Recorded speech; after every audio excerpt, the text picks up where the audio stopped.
Welcome to Instant Deck Techs. The aim of this series is to give you a short, concise guide on how to build a certain deck. It won't cover every card, but we'll go through all the categories and go over the types of cards needed to make the deck work. Any card mentioned will be down in the description below.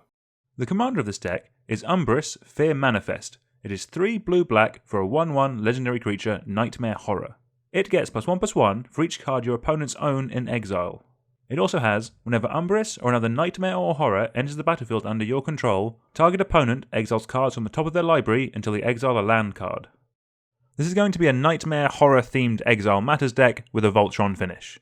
First would be milling and exiling out our opponent's libraries, all while we get value out of it. The second way is the old faithful hit them in the face with a massive commander, as Umbris will get really big really quickly. We'll be running as many effects as we can on Horrors and Nightmares for their added ETB synergy, so do keep an eye out for them.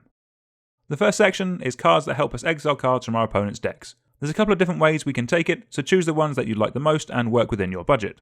First up is cards that straight exile cards from our opponent's library. A good amount of these are on Ashiok Planeswalkers, which is nice as it means that it is repeatable, and that's generally what we're looking for on any effect that isn't a Horror or a Nightmare. Exceptions to this are cards like Tasha's Hideous Laughter because of the sheer number of cards that it has the potential to exile. Then we also have a card like Crumbling Sanctuary, that turn damage into exiling cards. This can be pretty strong late game. If our commander has evasion and we can easily swing through, it'll effectively double its power every time that it connects. And then we have cards such as Draugr Necromancer and Friends that exile our opponent's creatures when they go to the graveyard from play. With things dying as much as they do in Commander, these should fill up the exile zone nice and quickly. Even more severe than those, we have cards that exile whenever anything goes to the graveyard from anywhere. These also work really nicely with mill cards, as they include cards that milled from the library into the graveyard as well. If you want to go the mill to exile route, then you can look at some cheap cards like Ruin Crab, or some more expensive cards like Consuming Aberration and Nemesis of Reason. The Aberration can be a bit of a nombo, as we'll be exiling people's graveyards as well in this deck, but it is a horror and in a pinch can serve as a perfectly serviceable backup win condition. There's also some solid mill based on enchantments that I consider looking at.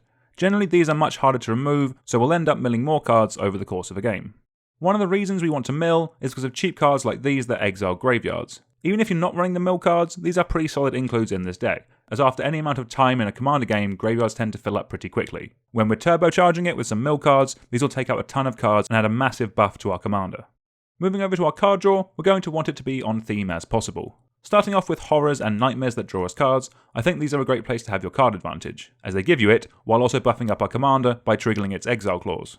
Then for some more card advantage, we can look at the first ability of Rogue Class, Cunning Rhetoric and Sire of Stagnation. These give us cards to play, while also exiling cards to buff up our commander, so are very solid examples of things to look out for.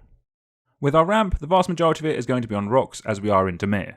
Be good, eat your veg, and run between 8 to 10 bits of ramp, depending on how intensive your curve is. As always, the rocks that cost 2 or less and tap for coloured mana will be preferable. The one synergistic include to mention is Oblivion Sower, which again helps us to exile cards while giving us advantage, but this time in terms of mana. Like our other sections, for our interaction we're going to be looking at Horrors, Nightmares, and things that exile. These two tribes have plenty of solid options for interacting with our opponent's creatures, with cards like Ravenous Chupacabra and Mind Flayer, or by stifling our opponent's options with cards like Phyrexian Invoker and Overcharged Amalgam. For some board wipes, we have something like the new beast of a card, Toxrill the Corrosive. It might take some time, but those -1/-1 counters will add up pretty quickly. If your playgroup is a bit more competitive, then we'll still have some very good instant speed interactions that we can choose from. All these effects specifically exile creatures and planeswalkers, so they're the answers we need, and effectively a +1/+1 to our commander.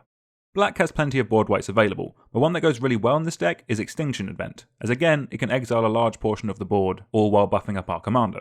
Another card that I think works really well because of its utility is Svat's Will. Being able to deal with each opponent's biggest threat, and then being able to exile all graveyards to buff our commander, while getting a board state to boot, is a really big gameplay.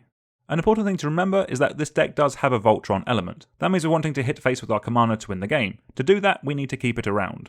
Lightning Greaves and Swiftfoot Boots are great includes for the protection, but in this deck the ability to give haste will be really strong, so we can start hitting face with Umbris as quickly as possible. Spellskite is very good at eating a removal spell, while also being a horror. Talking of hitting face, let's go over some cards that make that easier, and make it much more impactful as we talk about some win conditions. First up is some cards that make it harder, or even better, impossible to block Umbris. Remember, you only need 21 commander damage to kill a player. Split over 3 players, that's not many cards to be put into exile. With any luck, you only need to see one of these effects to hit an opponent dead. Rogue's Passage being on a land means it's harder to interact with, probably makes it a standout in the list, but any type of equipment or effect that gives you evasion will be good in the deck. Personally, I really like Mask of Griselbrand and Demonic Embrace. The Mask of Griselbrand has the potential to draw us a ton of cards if our commander is ever removed, and Demonic Embrace just keeps coming back, meaning we can equip it again and again. These next two cards might go from being average to insane, depending on the number of horrors and nightmares you're already running. If you think you're light on them, playing cards like Arcane Adaptation and Mask with Nexus that turn everything you play into a nightmare or a horror trigger an immense amount of exile. Talking of the trigger on Umbris, as it's caused when a creature enters the battlefield, we can try to double that effect with things like Reflections of Littleara or Panharmonicon. Again, these really add to the cards that we're exiling from our opponent's decks, to the point that in a long game we could possibly win a game just by exiling an opponent's deck. And one last win condition, because I couldn't find anywhere else to put it, this is definitely a deck for fans of Phyrexian Obliterator. Importantly, it's a horror that makes attacking us very miserable.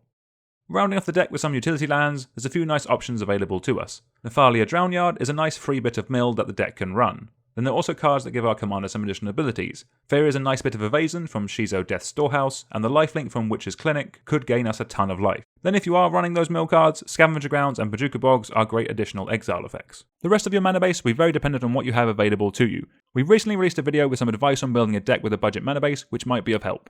Until next time, please like, share and subscribe, and let us know down in the comments if there are any commanders you'd like to see a deck tech on. Thank you very much for watching.